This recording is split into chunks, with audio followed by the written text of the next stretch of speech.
वृषभ राशि ये शुक्र के प्रभाव वाली राशि होती है और ये आपकी कुंडली में जहां भी होती है उससे जुड़ी बहुत सी रोचक बातें ऐसी निकल के आती है जो विशिष्ट प्रभाव व्यक्ति के जीवन में रखती है।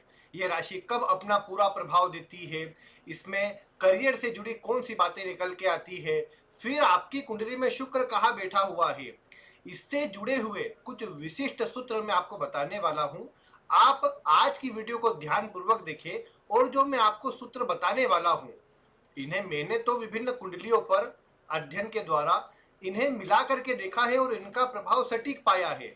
अब ये आपकी बारी है, आप अपनी कुंडलियों पर, अन्य की कुंडलियों पर इन सूत्रों को लागू कीजिए और इस वृषभ राशि या शुक्र से जुड़े हुए सूत्रों को मिला करके देखिए।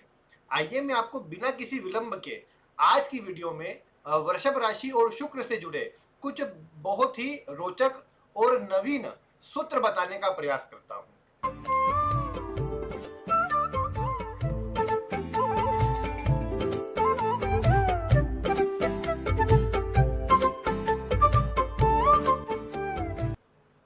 प्रिय दर्शकों, नमस्कार।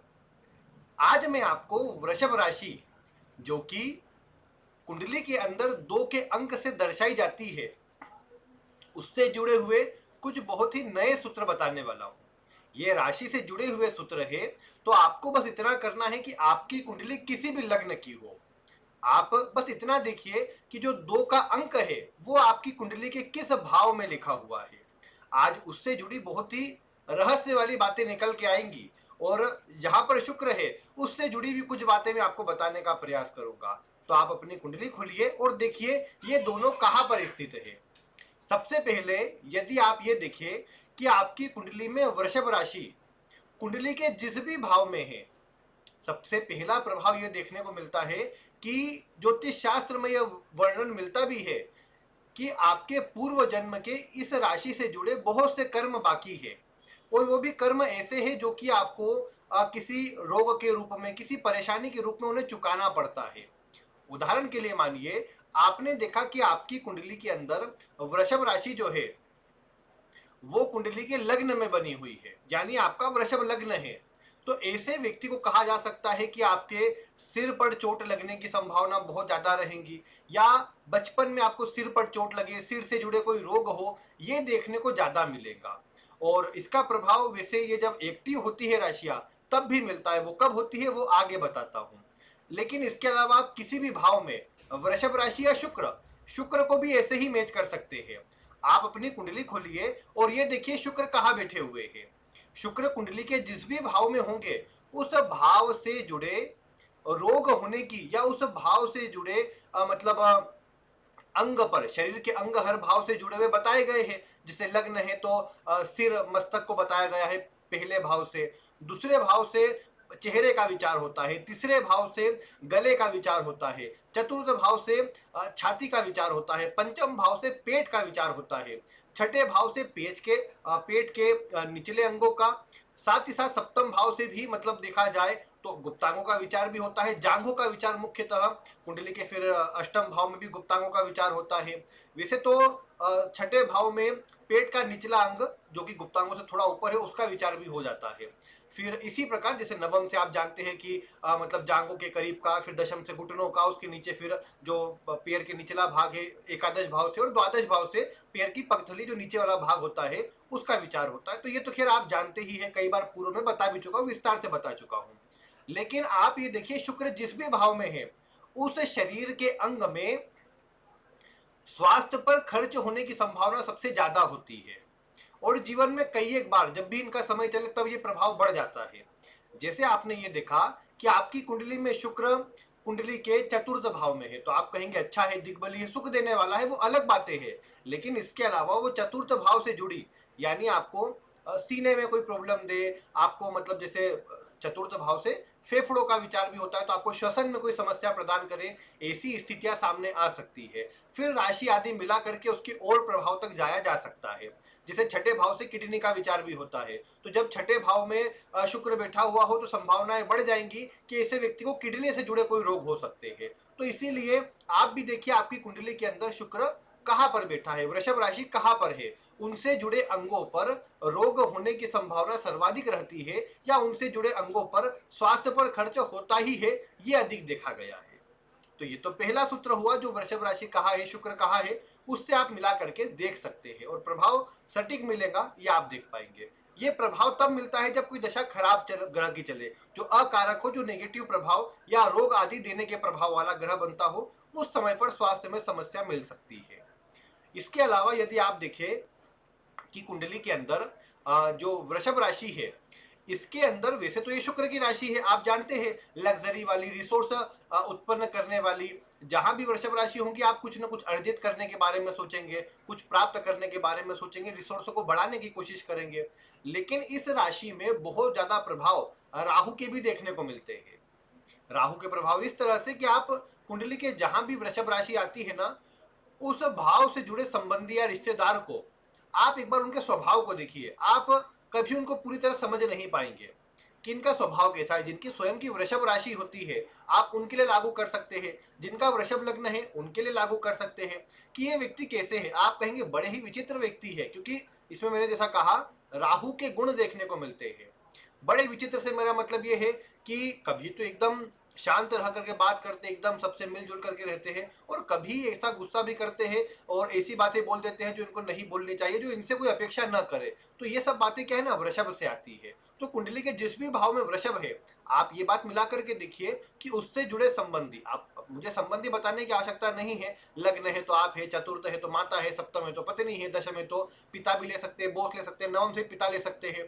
तो मेन बात क्या है कि आप इनका विचार कीजिए, आप देखेंगे कि हाँ स्वभाव में उनके इस तरह के गुण रहते हैं जो बड़े विचित्र है, जिनको मतलब कहीं ना कहीं उनके बारे में पता लगाना है, उनके बारे में कुछ बोल पाना कि क्या करेंगे वो मुश्किल हो जाता है। ये राहु के गुणों के कारण होता है। और जहां भी वृषभ होगा वहां पर आपका मन भी कुछ बड़ा और कुछ अलग करने का होगा, और ये बातें यहाँ पर आप हर चीज में लागू भी कर सकते हैं। जैसे चतुर्थ में किसी के वृषभ है तो घर जब बनाए, घर से जुड़ा कोई काम करे तो अलग करेंगे, सबसे अलग हटके या खुद के दम पर करेंगे, ये बातें आप लागू करेंगे कि वहां पर सहयोग कम मिले, क्योंकि वृषभ जहां पर होगा कई बार ये देखने को मिल सकता है सहयोग की मात्रा कम रहेगी। तो चतुर्थ में हो तो घर में सहयोग कम रहेगा, घर बनाना रहे तो अपने दम पर बनाना पड़ेगा, ये बातें आप यहाँ पर लागू कर सकते हैं। इसके बाद अगर अगले सूत्र की ओर में बढ़ो तो जो मैंने आपको बताया कि ये राशि कब एक्टिव होती है, तो वृषभ राशि जीवन में वैसे प्रमुखता से दो बार अपना प्रभाव देती है, एक 28 वर्ष की आयु में और एक 34 वर्ष की आयु में। तो आपकी कुंडली में वृषभ राशि जहां भी है उसका जो मेजर प्रभाव है वो 28 वर्ष की आयु में और 34 वर्ष की आयु में आपको देखने को मिलेगा। जैसे आपने देखा कि कुंडली के दशम भाव में वृषभ राशि है तो करियर में कुछ नया चालू करना, कुछ बड़ा होना, ये 28 वर्ष की आयु में हो सकता है या 34 वर्ष की आयु में हो सकता है। ये आप दशा के आधार पर उसको कंफर्म कर सकते हैं किस समय ज्यादा होगा। लेकिन हाँ, ये दोनों ही वर्षों में वृषभ राशि एक्टिव रहेंगी, आपको नए रिसोर्स प्रदान करेंगी, नए लोगों से जोड़ेंगी, ये आपको देखने को मिलेगा। फिर इसके बाद अगर हम अगले सूत्र की ओर चले तो जैसा मैंने कहा इसमें राहु का विशेष प्रभाव है। तो राहु का प्रभाव होने से राहु भ्रम भी है, धोखा भी है। इसीलिए ये देखा गया कि जिस भी भाव में वृषभ राशि आती है उस भाव में आपको एक प्रकार से धोखा मिलने की संभावना रहती है। अगर किसी व्यक्ति के सप्तम में वृषभ है तो विवाह में धोखा होने की संभावना बहुत अधिक रहेगी, या फिर ये मैं बोलूं कि व्यापार में धोखा होने की संभावना बहुत अधिक रहेगी, इसीलिए उसमें सावधानी बरतनी चाहिए। और अगर वहां पापक ग्रह हो गए राहु, या फिर जो ऐसे चीटिंग वाले ग्रह राहु, केतु, चंद्रमा और मंगल, ये चार ग्रह को चीटिंग कराने वाला या धोखा दिलाने वाला ग्रह माना गया है। इन चार में से कोई ग्रह का प्रभाव भी आ जाए तो आप देखेंगे कि प्रभाव बढ़ जाएगा और फिर आपको धोखा मिलने की संभावना अधिक देखने को मिलेगी।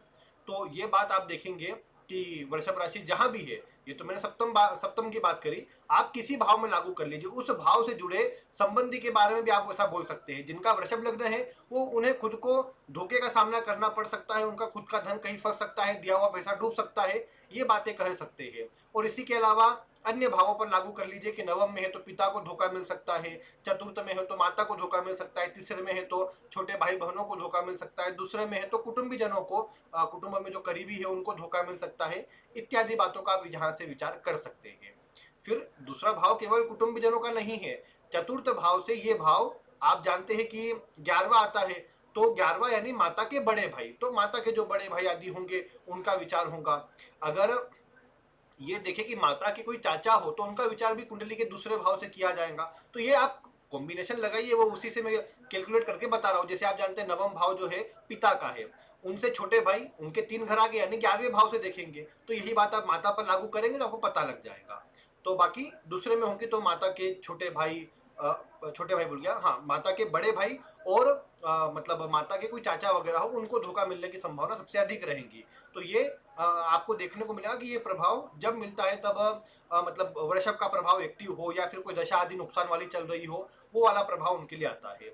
इसके बाद आप एक बात ये देखिए कि वृषभ राशि जहां भी आती है, जैसा मैंने कहा कि इसमें राहु के गुण है, तो राहु के गुण से एक और बात निकल के आती है कि राहु कम में संतुष्ट नहीं होता। तो वृषभ जहां भी होगा व्यक्ति उसे और बड़ा और ज्यादा करना चाहेगा और अधिक उसमें अर्जित करना चाहेगा। तो इसीलिए जहां भी वृषभ राशि आती है, ऐसे व्यक्ति के पास एक से अधिक प्रोफेशन होते हैं, एक से अधिक कार्य होते हैं। प्रोफेशन से मेरा मतलब है कि जैसे जिनका वृषभ लग्न है, आप उनको बोल सकते हैं कि आप कोई दो काम करते हैं। दो काम करते से मेरा मतलब कि कोई दो माध्यम से आपको इनकम प्राप्त होती है। कई बार तो क्या होता है कि कोई व्यक्ति मतलब शहर में जॉब कर रहा है, गांव में उनकी प्रॉपर्टी है, गांव में उनकी खेती है, जो खेती किराए से दी हुई है उससे भी इनकम आती है और खुद का भी कमा रहे हैं। या फिर कोई रेंटल प्रॉपर्टी दी हुई है उससे इनकम आ रही है और खुद भी कमा रहे हैं। तो इसे दो तरीके से इनकम होती देखी गई है जहां पर भी वृषभ आती है। जैसे वृषभ नवम में आएंगी तो आप बोलेंगे कि पिता के दो व्यापार हो सकते हैं, पिता के दो काम हो सकते हैं। अगर यही आपने देखा कि कुंडली के लग्न में है तो खुद के लिए, चतुर्थ में है तो माता के लिए, पंचम में है तो संतान के दो काम रहेंगे, पहली संतान के, ये आप लागू कर सकते। सप्तम में हो तो जीवन साथी के, आप इस तरह का विचार कर सकते हैं। और फिर यहाँ पर एक वर्ड आप जोड़ सकते हैं वृषभ राशि के साथ में, मल्टीटास्किंग। मतलब कहने की बात यह है, दो काम का मतलब ये नहीं कि कोई दो कार्य ही करेंगे। कहने की बात ये होती है कि वृषभ राशि जहां भी आती है उससे जुड़ा रिलेटिव या अगर लग्न है तो व्यक्ति स्वयं मल्टीटास्किंग होता है, अलग अलग काम को करना जानता है, अलग अलग काम से धन कमाना चाहता है। अगर यही दूसरे भाव में या लाभ भाव में अगर वृषभ आ जाए, लग्न में वृषभ आ जाए, तो ऐसा व्यक्ति एक से अधिक मार्गों से धन कमाने के लिए प्रयास करता है। इसी के साथ में शुक्र का भी विचार कर सकते हैं कि शुक्र लग्न में हो, दूसरे में हो या 11वें में हो, तो ऐसा व्यक्ति एक से अधिक मार्गों से धन कमाता होगा, एक से अधिक मार्गों से इसे इनकम प्राप्त होती होंगी। ये आप बोल सकते हैं कुंडली में शुक्र और या वृषभ राशि की स्थिति को देख करके। तो ये कुछ सूत्र मैंने आपको बताए हैं, छोटे ही सूत्र हैं। मतलब मैं कहूंगा कि लगते बड़े सामान्य हैं, लेकिन आप इनको मिला करके देखिए, सभी कुंडलियों पर इनका प्रभाव सटीक भी मिलेगा और आप ये देख पाएंगे कि ये जो मतलब प्रभाव मैंने आपको बताया है, ये हमेशा लगभग आप जब तक कोई दूसरा ग्रह उसको कैंसिल ना कर रहा हो सही जाएंगे। तो आप इन्हें मिलाइए, आप अपने अनुभव में अपनी कुंडली में, अन्य की कुंडली में क्या देख पाए वीडियो में कमेंट कीजिए। और कोई प्रश्न हो इससे जुड़ा तो वीडियो में वो भी आप कमेंट कर ही सकते हैं। बाकी अगर चैनल पर नए हो तो सब्सक्राइब करना ना भूले, ताकि मैं आपको ऐसी ही रोचक और नवीन वीडियो ज्योतिष से जुड़ी हुई देता रहूं। बाकी आज की वीडियो में इतना ही। वीडियो देखने के लिए आपका बहुत बहुत धन्यवाद।